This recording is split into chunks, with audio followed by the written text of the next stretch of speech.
আওয়ামী লীগ গোপনে একত্রিত হয়ে হামলা বা সহিংসতার ঘটনা ঘটাতে পারে এমন আশঙ্কা করছে পুলিশের বিশেষ শাখা এসবি। ২৯ জুলাই থেকে ৮ই আগস্ট পর্যন্ত সময়কে কেন্দ্র করে অনলাইন ও অফলাইনে সংঘবদ্ধ প্রচারণার মাধ্যমে নৈরাজ্য সৃষ্টি হতে পারে এমন আশঙ্কায় পুলিশের বিভিন্ন ইউনিটে একটি বিশেষ সতর্কবার্তা পাঠিয়েছে এসবি। এদিকে পুলিশের মহাপরিদর্শক আইজিপি বাহারুল আলম বলেন, জুলাই আগস্ট পুরোটা সময় সতর্কতার, তবে ১১ দিনের আইন শৃঙ্খলা বিশেষ সতর্কতা সংক্রান্ত নির্দেশনার বিষয়ে কিছু জানা নেই। ২৯ জুলাই গণমাধ্যমকে তিনি একথা বলেন।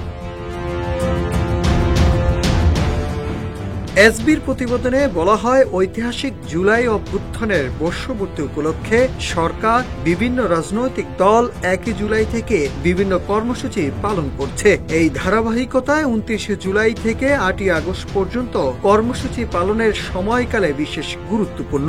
এই সময়ে কর্মসূচি পালনকে কেন্দ্র করে বিতাড়িত ফ্যাসিবাদী শক্তি অনলাইন অফলাইনে প্রচারণা চালিয়ে দেশব্যাপী নৈরাজ্য সৃষ্টি, ফ্যাসিবাদ বিরোধী কর্মসূচিতে বাধা প্রদান সহ বিভিন্ন কর্মকাণ্ডের মাধ্যমে সার্বিক আইন শৃঙ্খলা পরিস্থিতির অবনতি ঘটানোর অপচেষ্টা চালাতে পারে।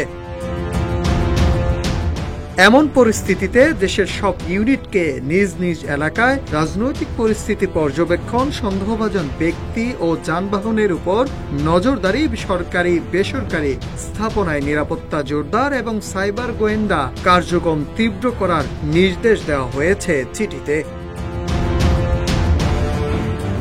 এদিকে পুলিশ কর্মকর্তাদের দাবি, আওয়ামী লীগের যুব ও ছাত্র সংগঠনের নেতারা মাঠে না থাকলেও অনলাইনে ভার্চুয়ালে গড়ে তুলেছে, যারা ফেসবুক, টেলিগ্রাম, ইউটিউব ভিত্তিক চ্যানেল চালিয়ে সামাজিক অস্থিরতা ছড়ানোর কাজ করছে।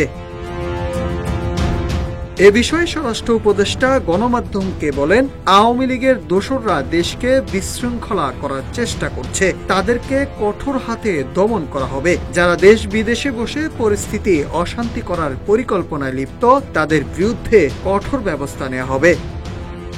Nahid Hasan, news desk, Ittefaq.